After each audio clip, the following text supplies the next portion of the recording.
તો દહીં ખીચડી બનાવવા માટે મેં સૌથી પહેલાં દહીં રેડી કરી નાખ્યું. તો દહીં રેડી કરવા માટે મેં એક કડાઈમાં તેલ લઈ તેમાં રાઈ જીરું નાખી અને થોડી હિંગ નાખી અને તેમાં મેં ડુંગળી સમારેલી હતી એ એક નાખી દીધી. નાની ડુંગળી લીધી હતી.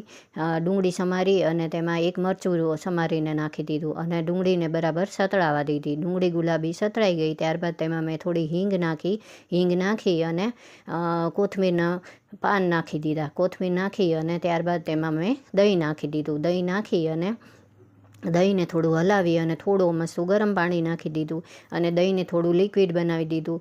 દહીં થોડું લિક્વિડ થઈ ગયું ત્યારબાદ મારે જે લેફ્ટ ઓવર ખીચડી પડી હતી એ મેં એમાં ઉમેરી દીધી. તો મેં મગની દાળની ખીચડી લીધી છે, તમે કોઈ પણ લઈ શકો.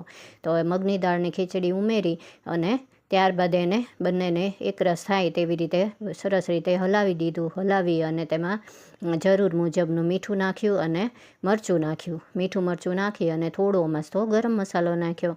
ગરમ મસાલો નાખ્યા બાદ તેને બરાબર ગેસ ઉપર ગરમ થવા દીધું. ગરમ એકદમ થઈ ગયું સરસ રીતે ખીચડી. ત્યારબાદ મેં એમાં 1 ચમચી ઘી નાખી દીધું.